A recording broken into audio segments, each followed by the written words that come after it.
जय श्री राम भक्तों स्वागत है आपका हमारा चैनल देववाणी में। भक्तों, आपको हमारी कथाएं कैसी लगती हैं हमें कमेंट करके ज़रूर बताएं। भक्तों, हमारी कथाओं को लाइक अधिक से अधिक करें, इन्हें शेयर करें और हमारे चैनल को अधिक से अधिक सब्सक्राइब करें। भक्तों, आपसे एक गुजारिश है, हमें इंस्टाग्राम पर फॉलो करें जिसका लिंक डिस्क्रिप्शन में दिया गया है। तो चलिए शुरू करते हैं आज की कथा। जय श्री राम भक्तों, सवालों की श्रृंखला में भक्तों आपका स्वागत है। आज का सवाल है, भक्त सुदामा की पत्नी का क्या नाम है? आप अपने उत्तर हमें कमेंट के रूप में अवश्य दें। चलिए भक्तों, कथा की ओर चलते हैं। आज की कथा है एक बूढ़े व्यक्ति का विवाह एक हिरनी के साथ। आइए कथा श्रवण करें। एक बूढ़े को जब पूछा गया कि वह क्यों इस हिरनी को साथ लेकर जगह जगह घूमता रहता है, तब उसने अपना वृत्तांत कुछ ऐसे बताया।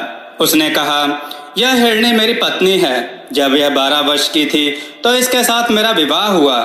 यह अत्यंत पतिव्रता थी और मेरे प्रत्येक आदेश का पालन करती थी। किंतु जब विवाह को 30 वर्ष हो गए और इसके कोई संतान नहीं हुई तो मैंने एक दासी मोल ले ली, क्योंकि मुझे संतान की अति तीव्र अभिलाषा थी। कुछ समय बाद दासी से एक पुत्र का जन्म हुआ। बच्चा पैदा होने पर मेरी पत्नी उस बच्चे और उसकी माँ से अत्यंत द्वेष रखने लगी। मुझे इस बात का अति खेद है कि मुझे अपनी पत्नी के विद्वेष का हाल बहुत दिन बाद मालूम हुआ।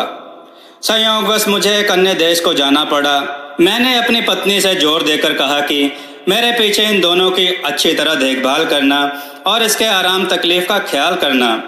भगवान चाहेगा तो मैं 1 वर्ष में लौट आऊँगा। मेरी स्त्री ने मेरे जाने के बाद उन दोनों से दुश्मनी रखना शुरू कर दिया।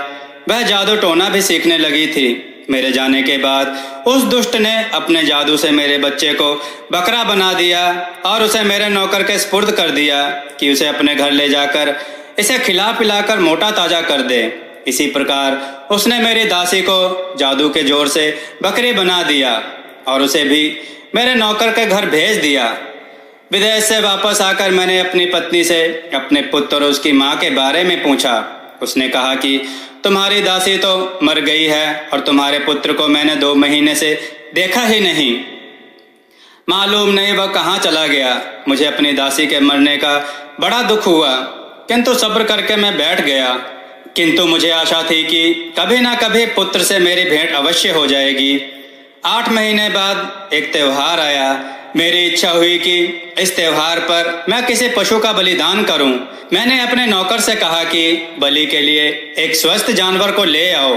संयोग से वह मेरी दासी को ही ले आया, जो जादू के जोर से बकरी बन गई थी। मैंने उसे बलिदान करने के लिए उसके पैरों को बांधा तो वह बड़े करुणापूर्ण स्वर में डकारने लगी और उसकी आंखों से आंसू की धार बहने लगी।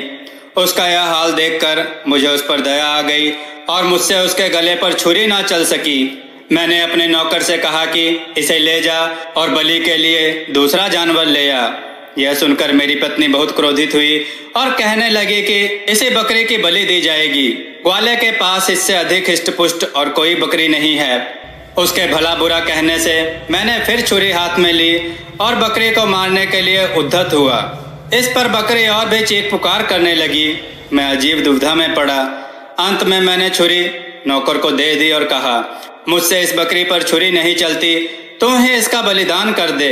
नौकर को बकरी के रोने या चिल्लाने पर दया ना आई और उसने बकरी का बलिदान कर दिया।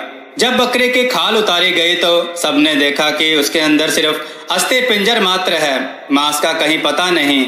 कारण यह था कि बकरी की हष्ट पुष्टता तो केवल माया जाल के कारण थी। मैं उस नौकर पर नाराज होता हुआ कि बकरी को ऐसी दशा में क्यों रखा कि वह ऐसी दुर्बल पतली हो गई है। मैंने बकरी नौकर को ही दे दी और कहा, तू इसे अपने ही काम में ला। मेरे बलि करने के लिए कोई और बकरा ले आ, किंतु वह मोटा ताजा होना चाहिए, इस बकरी की तरह नहीं। नौकर शीघ्र उठा और मोटा ताजा बकरा ले आया। बकरा देखने में बड़ा ही सुंदर था। यद्यपि उस बकरे के बारे में मुझे मालूम ना था कि यह मेरा ही पुत्र है, तथापि उसे देखकर मेरे हृदय में प्रेम उमड़ने लगा और वह बकरा भी मुझे देखते ही रस्सी तुड़ाकर मेरे पैरों पर गिर पड़ा। इस बात से मेरे हृदय में प्रेम का स्रोत और जोर से उबलने लगा और मैं सोचने लगा कि ऐसे प्यारे बकरे को कैसे मारूं। इन भावनाओं ने मुझे अत्यंत विवल कर दिया। उस बकरे की आंखों से आंसू धार बहने लगे। इससे उसके प्रति मेरा प्यार और उमड़ा और मैंने नौकर से कहा कि इस बकरे को वापस ले जा और इसकी जगह कोई दूसरा बकरा ले आ। इस पर मेरी पत्नी ने कहा कि तुम इतने मोटे ताजे बकरे की बलि क्यों नहीं करते। मैंने कहा कि यह बकरा मुझे प्यारा लगता है और मेरा जी नहीं करता कि इसका वध करूं। तुम इसके लिए बहुत जोर मत दो। लेकिन उस निष्ठुर दुष्ट ने तकरार जारी रखी और विद्वेषवश उसके वध पर जोर देती रही। मैं उसकी बहस से तंग आकर छुरी लेकर पुत्र की गर्दन काटने चला। उसने फिर मेरी ओर देखकर आंसू बहाए। मेरे हृदय में ऐसी दया आई और प्रीति उमड़ी कि छुरी हाथ से गिर गई। फिर मैंने अपनी पत्नी से कहा कि मेरे पास एक और बकरा है, मैं उसकी बलि दे दूंगा। वह दुष्टमना फिर भी उसी बकरे को मारने पर जोर देती रही, किंतु इस बार मैंने उसकी एक बात की परवाह नहीं की और बकरे को वापस कर दिया। हाँ, पत्नी के हृदय को सांत्वना देने के लिए कह दिया कि अगली साल मैं इसी बकरे की बलि दूंगा। नौकर बकरे को लेकर अपने घर आ गया, लेकिन दूसरे दिन तड़के ही मुझसे एकांत में आकर कहा कि मैं आपको कुछ कहना चाहता हूँ और मुझे आशा है कि आप मेरी बात सुनकर प्रसन्न होंगे। मेरी बेटी जादू टोने में प्रवीण है। कल जब मैं उस बकरे को वापस लेकर गया तो वह उसे देखकर हंसी और फिर रोई भी।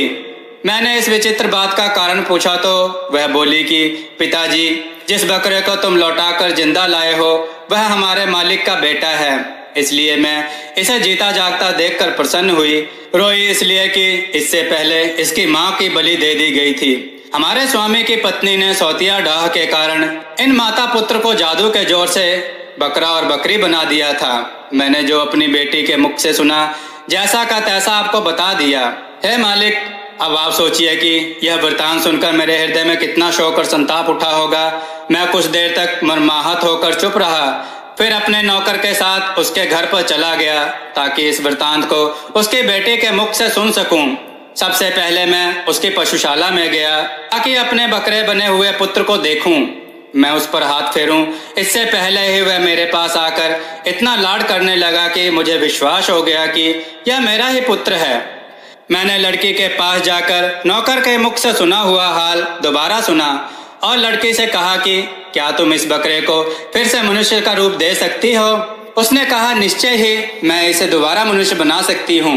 मैंने कहा, अगर तुम ऐसा कर दो तो मैं तुम्हें अपनी सारी धन संपदा दे दूंगा। लड़के ने मुस्कुराकर कहा कि हम लोग आपके सेवक हैं, आप हमारे मालिक हैं, आपकी आज्ञा शिरोधार्य है, किंतु बकरे को मनुष्य रूप में 2 शर्तों पर दूंगी। एक तो यह कि उसके मनुष्य बन जाने पर आप उसका विवाह मेरे साथ कर दें, और दूसरा यह कि जिसने इसे मनुष्य से पशु बनाया है उसे भी थोड़ा दंड दिया जाए। मैंने उत्तर दिया, मुझे तुम्हारी पहली शर्त बिल्कुल मंजूर है। मैं तुम्हारा विवाह इसके साथ कर दूंगा और तुम दोनों को इतना धन धान्य दूंगा कि जीवन पर्यंत तुम्हें किसी चीज की कमी नहीं होगी। दूसरी शर्त का निर्णय मैं तुम्हारे ही हाथ में छोड़ता हूँ। तुम जो भी दंड उसके लिए उचित समझोगी वही दंड मेरी पत्नी को दिया जाएगा। हाँ, यह जरूर कहूंगा कि यदि वह दुष्ट दंडनीय है, किंतु उसे प्राण दंड ना दे देना। लड़की ने कहा कि जैसा उसने आपके पुत्र के साथ किया है वैसा ही मैं उसके साथ करूंगी। यह कहकर उसने एक प्याले में पानी लिया और उसे अभिमंत्रित करके बकरे को सामने लाकर कहा कि हे भगवान, अगर तू आदमी है और केवल जादू के कारण बकरा बना है तो भगवान की दया से अपना पूर्व रूप प्राप्त कर ले। यह कहकर उसने अभिमंत्रित जल उस पर छिड़क दिया और वह तुरंत ही मनुष्य के रूप में आ गया। मैंने प्रीतिपूर्वक उसे छाती से लगाया और गदगद स्वर में उससे कहा कि इस लड़की के कारण ही तुम्हें फिर से मानव देह प्राप्त हुई है। तुम इसका एहसान चुकाओ और इसके साथ विवाह कर लो। पुत्र ने सहर्ष मेरी बात मानी। लड़की ने इसी प्रकार जल को अभिमंत्रित करके मेरी पत्नी को हिरणी का रूप दे दिया। मेरे पुत्र ने उस कन्या के साथ विवाह किया, किंतु दुर्भाग्यवश वह थोड़े ही समय बाद मर गई। मेरे पुत्र को इतना दुख हुआ कि वह देश छोड़कर कहीं चला गया।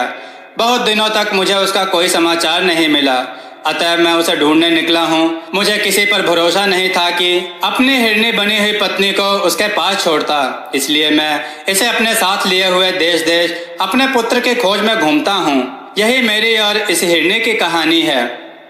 भक्तों, आपको यह कथा कैसी लगी हमें कमेंट में जरूर बताएं। अपने विचार और सुझाव कमेंट के रूप में अवश्य दें। हमारी कथाओं को लाइक जरूर करें। हमारे चैनल को सब्सक्राइब करना ना भूलें और कथाओं को शेयर करना भी ना भूलें। जय श्री राम भक्तों।